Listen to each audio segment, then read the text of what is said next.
Artillery has always been called the king of battle. But in the Second World War, it became something more than a battlefield weapon. It became a system. A machine-driven, radio-directed, industrial-scale method of destroying anything that stood in the way. No army understood that more completely than the United States Army. American doctrine wasn't built around a single brilliant tank or a handful of elite divisions. It was built around one assumption: if you can deliver overwhelming firepower faster than your enemy can react, you don't need miracles. You need consistency. But there was one problem. A gun that can't move is a gun that gets left behind. By 1940, Germany had already demonstrated the new logic of modern war. Blitzkrieg wasn't just about tanks. It was about speed, coordination, and momentum. Every element of the army had to keep pace. Not only the spearheads, but the support behind them. And artillery was the most important support of all. Germany's answer was practical and ruthless. Take whatever you already have, put a gun on it, and send it forward. The American answer was something different. The Americans didn't simply mount artillery on a vehicle. They designed a purpose-built system around it. Something that could move, fire, survive, and keep firing under the chaos of fast-moving war. That weapon was the M7. The soldiers who operated it would come to love it. The British who first saw it would give it a name that stuck forever. The M7, Priest. And when you compare it to Germany's best attempt at the same problem, the 10.5 cm Wespe, you begin to see two completely different philosophies of war. One built by a nation running out of time. The other built by a nation with the resources to build the future. To understand why the Wespe existed at all, you have to understand the pressure Germany faced on the Eastern Front. In 1941 and 1942, German armored divisions needed artillery that could follow them through vast distances and terrible conditions. Russia was not Western Europe. Roads disappeared into mud. Horses died. Supply lines stretched thin. Germany's standard field howitzer, the 10.5 cm Leaf-H-18, was a powerful and reliable weapon, but it was designed for a traditional army. It moved behind horses or trucks. It required setup time. And in a fast-moving armored battle, that could be fatal. A panzer division that outruns its artillery becomes vulnerable the moment it meets resistance. So Germany needed mobile artillery urgently. But Germany's industry couldn't simply pause the war and build an entirely new vehicle from scratch in large numbers. That would take time, resources, and production capacity Germany was already losing. Instead, Germany did what it often did best. It improvised. The Panzer II light tank was becoming obsolete as a front-line fighting vehicle. It was too lightly armored and too weakly armed to survive against modern enemy tanks. But its chassis still existed. And in wartime, existing chassis are gold. German engineers removed the turret, rearranged the internal layout, built an open fighting compartment, and installed the 10.5 ZEV howitzer. The result was the Wespe, small, agile, and useful. It was also full of compromises. The Wespe was cramped for its crew. Its armor was thin. Its open top meant shrapnel could rain down into the compartment. Its ammunition load was limited, forcing it to depend heavily on resupply vehicles. But it had one advantage that mattered in wartime. It could be built quickly. It was a weapon of necessity, an attempt to drag artillery into modern mobile war using whatever Germany still had.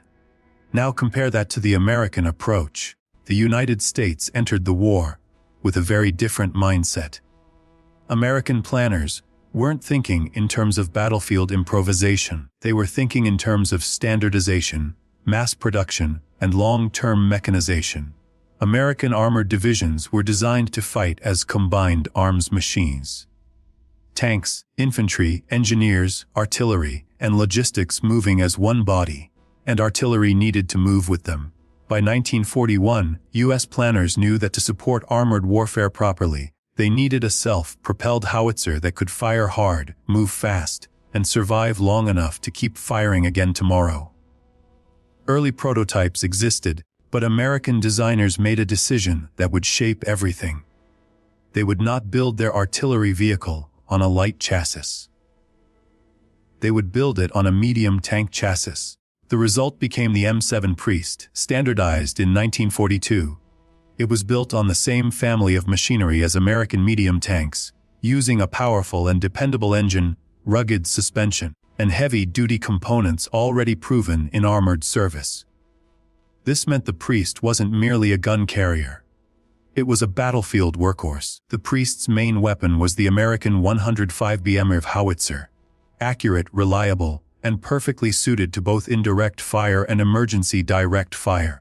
The fighting compartment was open-topped, like many self-propelled guns of the era, but it was far more spacious than the WWII.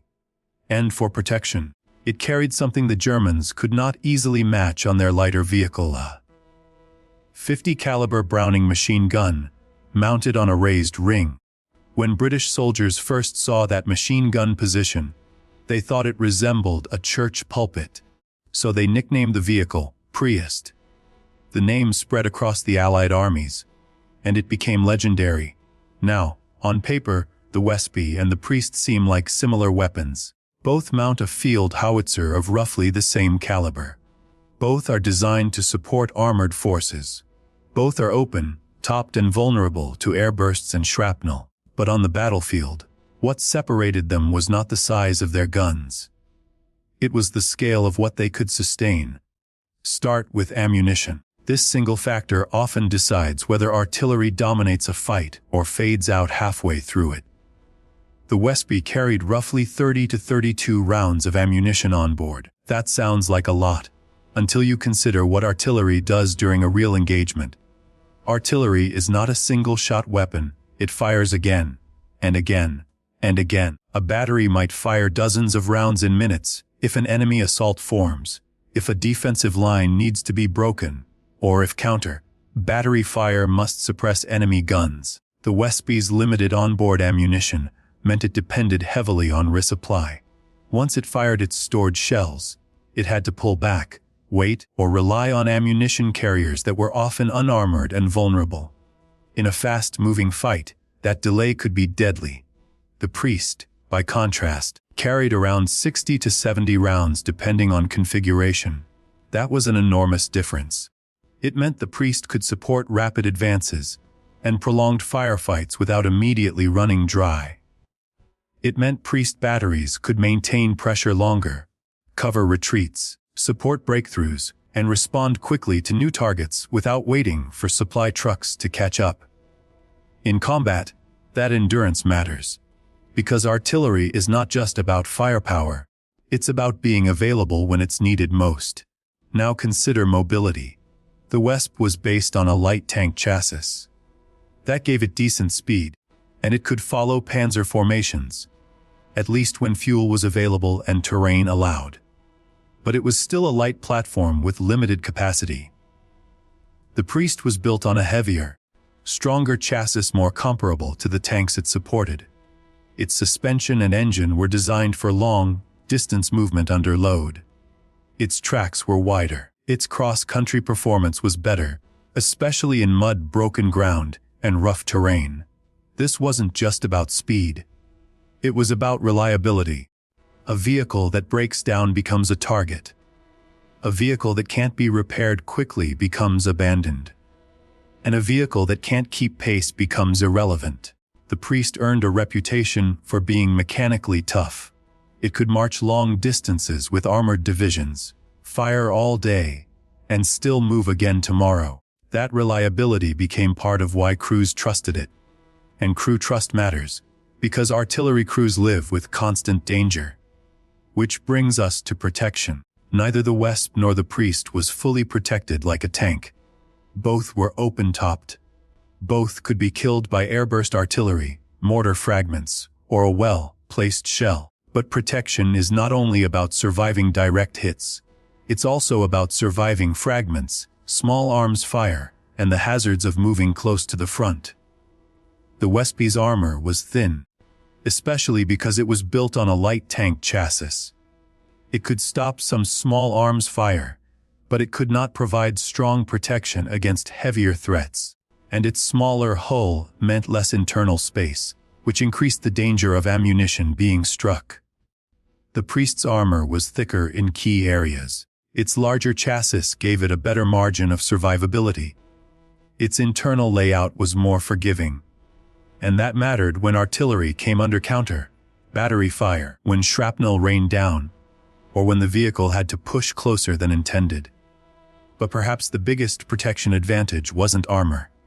It was the .50 caliber machine gun. On the Western Front, Allied aircraft dominated the skies.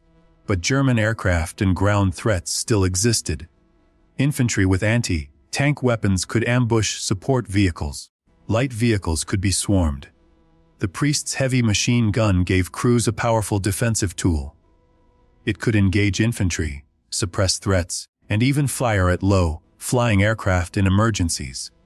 The WWII often depended on lighter machine guns and the hope that it wouldn't be caught exposed. Now, look at the crew itself.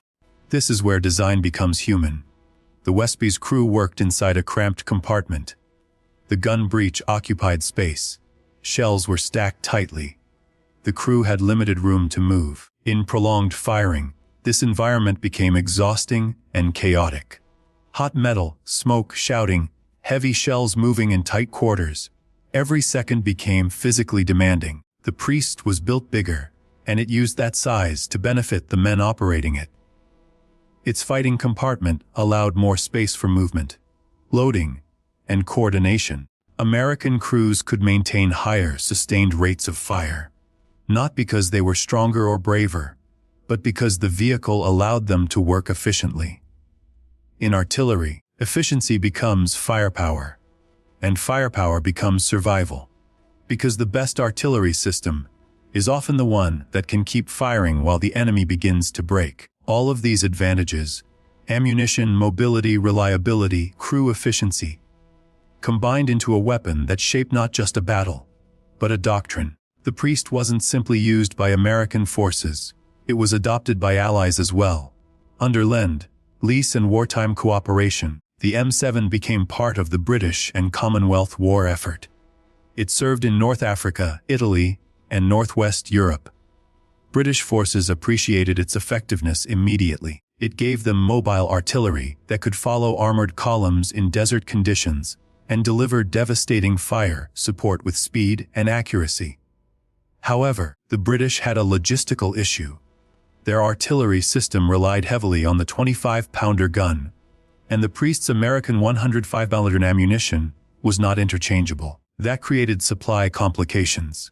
So the British developed their own version of the concept, the sexton, mounting a 25-pounder on a similar type of chassis. But the priest came first. It proved the value of the system, and it became a template for Allied thinking. Now, compare production. This is where the war's industrial reality becomes impossible to ignore. Germany produced hundreds of WWIIs, enough to make an impact, enough to support many panzer units, but not enough to transform the entire army into a fully mechanized artillery force. The WWII remained important but limited. The United States produced thousands of priests, not dozens, not hundreds, thousands. And that meant the priest wasn't merely a weapon, it was a capability. It allowed the U.S. Army to mechanize artillery at scale, making mobile fire support normal, not special. It meant American armored divisions could count on moving artillery with them across deserts, mountains, and rivers. It meant whenever American armor moved, artillery moved behind it like a shadow, and that shadow could kill. In the end, the comparison between the WWII and the priest tells you something about how each nation fought the war. The WWII was smart improvisation. It was German efficiency applied under pressure, recycling an obsolete chassis into a useful weapon. It did its job, and it did it well enough to earn respect. But it was a compromise.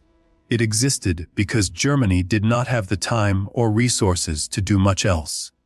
The priest was different. It was built from a position of industrial strength and strategic planning. It was not a stopgap.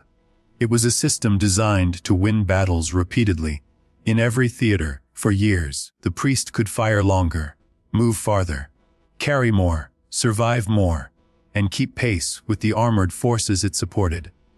It was not simply a weapon that kept up with the war. It was a weapon that helped define how the Allies fought it. And that is why, when historians talk about tanks and famous commanders, they sometimes forget what actually crushed enemy formations day after day. Not the glamour of armor, not the myth of a single hero, but the relentless weight of artillery, delivered quickly, accurately, and without pause. The Westby was a clever battlefield solution. The M7 Priest was a war-winning machine. So here's a question worth asking. When we think about the most important vehicles of World War II, we usually name the famous ones: the Tiger, the Sherman, the T-34. But what about the support vehicles that made victory possible? What do you think was the most underrated, but essential weapon system of the Second World War? Let me know in the comments, and if you want more true stories about the machines, tactics, and forgotten weapons that shaped the battlefield, don't forget to like, subscribe, and turn on notifications.